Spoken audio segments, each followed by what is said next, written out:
Hello traders, welcome back. तो चलिए देखते हैं क्रिप्टो के ऊपर एनालिसिस करने के बाद कि इथेरियम, बिटकॉइन और सोलाना ये सारे कॉइन्स अपने हाई से 30 to 40% गिर चुका है। तो ये राइट अपॉर्चुनिटी है, यहाँ से हम इसमें एंट्री लेके ऊपर की तरफ देख सकते हैं कि फ्यूचर इसके टारगेट क्या हो सकते हैं। यूट्यूब गाइडलाइंस की वजह से हम future entry, stop loss, target के बारे में बात नहीं कर सकते, लेकिन हम एनालिसिस अच्छे से करेंगे टेक्निकली हाई टाइम फ्रेम पे और देखेंगे कि लॉन्ग टर्म के लिए इसके सारे कौन से लेवल्स निकल के आते हैं सारे क्रिप्टोस के, स्पेशली बिटकॉइन और सोलाना, इथेरियम के बारे में। तो चलिए जल्दी से एनालिसिस करते हैं। सबसे पहले हमें दिख रहा है कि बिटकॉइन हमने डेली चार्ट पे यहाँ पे ओपन कर लिया है और यहाँ पे मंथली के चार्ट्स पे आ जाते हैं तो हमें एक हाई दिखने यहाँ पे मिल रहा है। यहाँ से अराउंड $1,24,000 के साथ साथ इसने काफ़ी अच्छे से यहाँ से रिवर्सल दिया है, राइट। अब यहाँ पे फर्स्ट सपोर्ट यहाँ पे 82,400 के आसपास आ रहा है और नेक्स्ट सपोर्ट जो आ रहा है वो आ रहा है 50,000 के पास। लेकिन यहाँ से लेवल्स हम क्या बात करेंगे, अगर कोई भी स्टॉक या कोई भी चार्ट पे हमें दिख रहा है कि ये 30 to 40 इंडेक्स पे चार्ट पे गिर चुका है, तो यहाँ से काफ़ी यहाँ पे चांसेस है कि वो मेजर जो हाई टाइम फ्रेम पे है उसी का सपोर्ट ले सकता है। अब बिटकॉइन को अगर आप ध्यान से देखोगे तो मंथली में यहाँ पे फर्स्ट सपोर्ट 82,000 दिख रहा है और इसने सपोर्ट लेके यहाँ पे रुका है। तो यहाँ पे हम देखेंगे कि काफ़ी ऊपर की तरफ ये अप ट्रेंड में था। अब यहाँ से इसने फर्स्ट टाइम होल्ड करने के बाद 4 महीने रुकने के बाद इसने ब्रेकडाउन दिया है। ब्रेकडाउन के बाद यहाँ से नेक्स्ट जो सपोर्ट है 83 to 82,000 के पास, यहाँ से अभी रिवर्सल हो सकता है। वीकली चार्ट्स पर एनालिसिस करेंगे तो यहाँ पे एक शोल्डर जैसा बन रहा है और हेड भी बना है, तो यहाँ पे चांसेस ज़्यादा है कि ये सपोर्ट लेने के बाद और यहाँ पे अगर काफ़ी वीक्स रुकता है, जैसे कि अभी यहाँ पे ऑलरेडी 1 2 3 4 5 वीक्स क्रिप्टो ऑलरेडी रुक चुका है, तो यहाँ से चांसेस है कि जब ये पैटर्न ऊपर की तरफ ब्रेक देता है 92,000 से लेके ये फर्स्ट हमारा जो अपसाइड मोमेंटम आएगा वो है 1,14,000 to 20,000। लेकिन यहाँ से काफ़ी अब ट्रेंड डाउन हो चुका है, तो हर एक अप मूव में यहाँ पे सेलिंग आ सकता है। तो यहाँ से हमें क्या देखना होगा कि जब भी यहाँ पे फर्स्ट टाइम, जैसे कि यहाँ पे एकदम फ्रेश जोन है जहाँ पे अभी तक लेवल नहीं आ चुका, जहाँ पे प्राइस नहीं आया है और यहाँ से काफ़ी स्ट्रॉन्ग मोमेंटम भी था, तो यहाँ पे इस सारे लेवल्स पे जब यहाँ पे फ्रेश बायर्स बैठे हैं, क्योंकि यहाँ पे इन्होंने इस प्राइस से यहाँ पे आप कैंडल्स देख सकते हैं, back to back green candle बना है। तो ये सारे ग्रीन कैंडल जो हमें देखने मिलता है यहाँ पे इंडिकेट करता है कि ये बुलिश मोमेंटम यहाँ से स्टार्ट हुआ है और यहाँ पे बायर्स अच्छे खासे बैठे हैं, राइट। तो यहाँ पे अगर फर्स्ट टाइम प्राइस आता है तो यहाँ से मोमेंटम ऊपर की तरफ बहुत काफ़ी अच्छे से दे सकता है, क्योंकि एक हाई टाइम फ्रेम का सपोर्ट है और यहाँ से अगर प्राइस आता है इस जोन में तो ये चांसेस बहुत ज़्यादा है कि ये ऊपर की तरफ यहाँ से मोमेंटम दे सकता है। नेक्स्ट चार्ट को हम एनालिसिस करेंगे वो है सोलाना यूएसडी।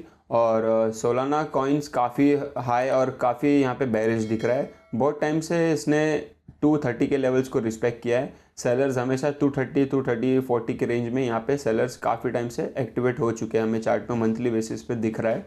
तो इसका एनालिसिस करेंगे और देखेंगे कि ये कहाँ तक नीचे जा सकता है। ऑलमोस्ट इसने 240 से लेके 120, मतलब ऑलमोस्ट हाफ हो चुका है, यहाँ से प्राइस 50% यहाँ से गिर चुका है। तो देखेंगे कि अगर यहाँ से 220, 250 के प्राइस से अगर बार बार यहाँ पे सेलिंग आ रहा है तो हाई टाइम फ्रेम पे ये काफ़ी रेजिस्टेंस जोन हो चुका है 250, और यहाँ पे अगर हाई टाइम फ्रेम पे सपोर्ट जोन देखोगे तो यहाँ पे हमें सबसे काफ़ी नीचे दिख रहा है 34 रुपीज़ के आसपास। लेकिन हमें ये भी देखना होगा कि प्राइस जब 250 से नीचे की तरफ आया है तो बार बार ये 120 से ऊपर की तरफ मोमेंटम दिया है, फिर से वापस 120, 115 के आसपास से इसने सपोर्ट लेके ऊपर की तरफ मोमेंटम दिया है। तो कहीं ना कहीं यहाँ पे एक 120 का जोन बन रहा है और 250 का जोन बन रहा है। इसी रेंज में सोलाना कॉइन काफ़ी अच्छे से रेंज में ट्रेंड कर रहा है ऊपर की तरफ, नीचे की तरफ, ठीक है। ये हाईज और लोज को रिस्पेक्ट कर रहा है। सेलर्स यहाँ पे 250 के पास एक्टिवेटेड है और बायर्स यहाँ पे 120 के आसपास इनको अच्छा प्राइस मिल रहा है ऊपर की तरफ। तो इसमें काफ़ी अगर आप देखेंगे तो इन्वेस्टमेंट से ज़्यादा ट्रेडिंग ज़्यादा हो रही है। इसमें इन्वेस्टमेंट के तौर पर अभी तक बड़े प्लेयर्स तो इसमें एंट्री नहीं ले रहे। तो हम भी एनालिसिस उनकी तरह ही करेंगे और देखेंगे कि कहाँ पे अगर आपको इन्वेस्टमेंट्स के लिए सोच रहे हैं तो मेरे हिसाब से चार्ट आपको इंडिकेशन नहीं दे रहा है कि आप इसमें इन्वेस्टमेंट की तरह, लॉन्ग टर्म की तरह देखें। फिर भी हमें जोन्स देखना है कि क्या होता है, ठीक है। तो यहाँ पे साइडवेज जोन, हमें साइडवेज ट्रेंड भी दिख रहा है कि 120 से लेके 250 के बीच में साइडवेज ट्रेंड में घुस रहा है।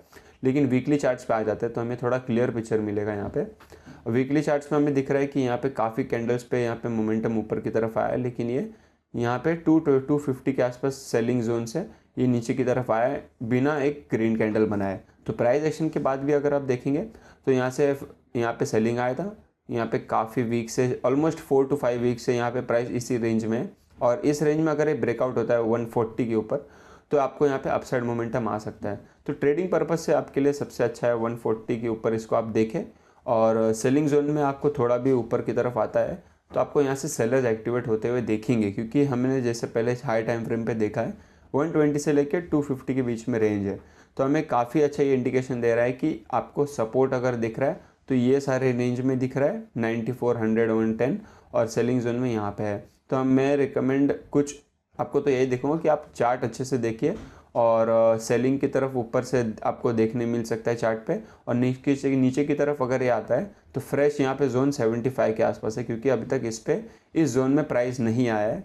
तो 75 के आसपास का बहुत अच्छा जोन दिख रहा है हमें, और इस रेंज में अगर आता है तो आपको यहाँ से मोमेंटम ऊपर की तरफ देखने मिल सकता है। नेक्स्ट और इम्पोर्टेंट चार्ट हम देखने वाले इथेरियम यूएस डॉलर के हिसाब से, और इथेरियम का चार्ट हम सबसे पहले मंथली पे देखेंगे। बहुत लोग इथेरियम और बिटकॉइन में ट्रेड करते हैं तो इसमें वॉल्यूम और सब कुछ ज़्यादा है। तो चलिए एनालिसिस करते हैं इसके हाई टाइम फ्रेम पे, और long term as an investor as a trader आपको क्या चार्ट में दिख रहा है, क्या करना चाहिए आपको सब यहाँ पे देखेगा। जैसे कि मैंने पहले भी बोला, यूट्यूब गाइडलाइंस के हिसाब से हम एंट्री स्टॉप लॉस टारगेट के बारे में बात नहीं कर सकते, और इसीलिए मैं उस सब के बारे में बात नहीं करूँगा, लेकिन हम टेक्निकली बेसिस पे क्या दिख रहा है हमें हम उसी बारे में बात करेंगे। तो सबसे पहले इथेरियम के मंथली चार्ट्स पे हम देखेंगे तो यहाँ पे एक सेलिंग जोन हमें दिख रहा है 4400 टू 700 के बीच में। यहाँ पे जो एक रेंज बना है इसी लेवल्स को वो रिस्पेक्ट करके यहाँ पे एक सेलिंग जोन काफ़ी अच्छे से सेलिंग आ रही है। यहाँ से 1 2 और एक तीसरी बार इसको ब्रेक करके वापस इसमें सेलिंग आया था। तो यहाँ से हमें दिख रहा है कि कहीं ना कहीं 4400 के लेवल से आसपास, 4500 एक राउंड लेवल्स के आसपास हमें यहाँ पे सेलिंग देखने के लिए मिल रहा है कि यहाँ पे सेलर्स एक्टिवेटेड है। अब बायर्स कहाँ पे एक्टिवेटेड है, हमें दिख रहा है कि हमेशा 2000 के रेंज में इसने सपोर्ट लिया और यहाँ से मोमेंटम ऊपर की तरफ अच्छा खासा आया है। मंथली के बेसिस पे हम देखेंगे, ठीक है। तो इसका 4500 एक सेलिंग जोन हो जाता है और 2000 एक अच्छा रेंज हो जाता है आपको बुलिश मोमेंटम देखने के लिए। यहाँ पे बायर्स एक्टिवेट होते हैं। तो यहाँ से हम देखेंगे कि मंथली जोन्स में कौन से फ्रेश जोन है जहाँ पे बायर्स अभी तक बाय करने को उनको मौका नहीं मिला है, जो काफ़ी टाइम से नीचे आ चुका है। ऑलमोस्ट 20 to 30% यहाँ से इसको आप देखेंगे तो ऊपर से ऑलमोस्ट ये 40% डाउन है। इथेरियम 4800 से 2900 तक के प्राइस पे आ चुका है अभी। तो ये काफ़ी ऊपर से नीचे की तरफ आ चुका है। सेलर्स को अच्छे खासे यहाँ पे पैसा मिल रहा होगा, जिसने भी यहाँ पे सेल किया होगा वो सेलर्स को यहाँ पे प्रॉफिट बुक करने के लिए बहुत ही अच्छा रेंज मिला है। अब यहाँ पे हमें देखना है कि बायर्स कहाँ पे एक्टिवेट होंगे। बायर्स को एक्टिवेट होने के लिए उनको फ्रेश प्राइस चाहिए होगा, राइट। वो फ्रेश प्राइस उनको मिल रहा है यहाँ पे। सबसे पहले आप देखेंगे तो 2000 का जो रेंज है यहाँ पे अभी तक प्राइस आया नहीं है, ठीक है। और यहीं से कहीं ना कहीं आपको स्ट्रॉन्ग मोमेंटम बुलिश होते हुए देखने मिला है। कैंडल्स पे भी ऑलमोस्ट 4 मंथ्स, ये मंथली कैंडल है तो एक एक कैंडल 1 मंथ का है, तो आपको 4 मंथ डायरेक्टली आपको मई जून जुलाई अगस्त, ठीक है, मई टू अगस्त यहाँ पे बहुत ही अच्छा बुलिश कैंडल मिला है। तो हम यहाँ पे देखने मिलता है कि 4500 से जब सेलर्स ने सेल किया है तो ये जो जोन्स है ये काफ़ी फ्रेश जोन है और इस पर प्राइस आया नहीं है, तो बायर्स यहाँ पे एक्टिवेट हो सकते हैं। तो अगर फ्रेश चांसेस है, अगर मार्केट यहीं पे और कुछ दिन रुकता है तो हमें टोटली इस पर ध्यान देना होगा कि जब इस रेंज में अगर आता है 2000 पे तो यहाँ पे इन्वेस्टर्स को बहुत ही अच्छा प्राइस मिलेगा और वो डेफिनेटली इस रेंज में घुसेंगे और यहाँ से बुलिश मोमेंटम स्ट्रांगली हमें देखने मिलेगा मंथली के बेसिस पे। तो एज एन इन्वेस्टर 2000 के प्राइस, 2400 के प्राइस काफ़ी अच्छे होंगे उनको एंट्री लेने के लिए। लेकिन एज ए ट्रेडर आपको देखना होगा कि वीकली और डेली में क्या मोमेंटम यहाँ पे चल रहा है। एज ए ट्रेडर आपको एक छोटे छोटे लेवल्स की ज़रूरत होती है जहाँ से बहुत जल्दी प्राइस एक्टिवेट हो सकता है बुलिश मोमेंटम के लिए। तो डेली चार्ट पे हम आ जाते हैं और यहाँ पे देखेंगे कि कहाँ पे आपको फ्रेश जोन्स आपको दिख रहे हैं जो यहाँ से आपको बुलिश मोमेंटम दिखा सकता है। हमें सबसे पहले अगर चार्ट को छोटे करके देखेंगे, यहाँ पे जूम आउट करेंगे तो हमें देखने मिलेगा कि मोमेंटम स्ट्रांगली यहाँ से आ चुका है, राइट। यहाँ पे प्राइस है 2600 के आसपास और यहाँ से स्ट्रांगली मोमेंटम अपसाइड दिखाया है। तो डेली चार्ट्स में आप देखेंगे तो स्ट्रांग मोमेंटम यहाँ से आने के बाद प्राइस जब ऊपर से सेलिंग करके आया तो ये जोन अभी तक एक बार टच हुआ है, राइट। और यहाँ पे काफ़ी अच्छा बुलिश मोमेंटम था, लेकिन सेलर्स काफ़ी थे, 30 to 40% डाउन था और बेयर्स जो है, सेलर्स जो है वो वेट कर रहे थे कब इसको सेल करने के लिए। तो थोड़ा भी अपसाइड मोमेंटम आता है तो यहाँ पे जितने भी सेलर्स है वो हर एक लेवल्स पे एक्टिवेट हो रहे हैं, तो यहाँ से आपको सेलिंग जोन देखने मिल जाता है। तो अब आपको करना क्या है, आप यहाँ पे देख सकते हैं कि नेक्स्ट फ्रेश जोन कहाँ पे है। तो फर्स्ट हमारे लिए जोन ये था 2500। नेक्स्ट जो जोन आपको दिख रहा है जहाँ से स्ट्रॉन्ग मोमेंटम आया है वो यहाँ पे जोन है 1700 से लेके 2000 के रेंज में। तो आपको क्या करना है, यहाँ पे जो छोटे छोटे सिग्नल्स दे रहा है हेड एंड शोल्डर्स के, इसको आपको वेट करके देखना है कि यहाँ से अगर ये ब्रेक डाउन आता है तो ये यहाँ पे वेट करता है या इसके नीचे आ जाता है।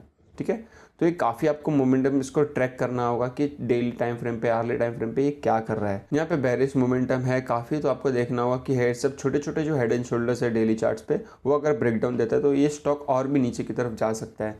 तो जैसे ये कॉइन नीचे की तरफ गिरेगा, आपको यहाँ पे देख सकते हैं कि आप इसमें क्या सोचते हैं, as a trading purpose, as a investment purpose आप लॉन्ग टर्म या शॉर्ट टर्म के लिए आप सोच रहे हैं। शॉर्ट टर्म के लिए जो लेवल्स है वो 2500 के लेवल्स अच्छे दिख रहे हैं जो फ्रेश है, और नेक्स्ट जो फ्रेश जोन हमें दिख रहा है वो 2000 के आसपास है। तो एज अ इन्वेस्टर जो भी इस लेवल्स पे देखेगा वो डेफिनेटली यहाँ पे एंट्री करके होल्ड करने के लिए एज अ लॉन्ग टर्म के लिए वो सोच सकता है इथेरियम, क्योंकि इथेरियम और बिटकॉइन काफ़ी ज़्यादा ट्रेडिंग करते हैं लोग। और नेक्स्ट जो है 2500 के लिए, तो ट्रेडिंग के लिए भी यहाँ पे छोटे सारे जोन्स है और इन्वेस्टमेंट के लिए भी यहाँ सारे जोन है। इस जोन को आप देख सकते हैं कि यहाँ पे प्राइस क्या करता है, इसको ट्रैक कर सकते हैं। आई होप आपको वीडियो अच्छा लगा होगा। वीडियो अच्छा लगा तो लाइक एंड सब्सक्राइब जरूर करना। मिलते हैं नेक्स्ट वीडियो में। Thank you very much.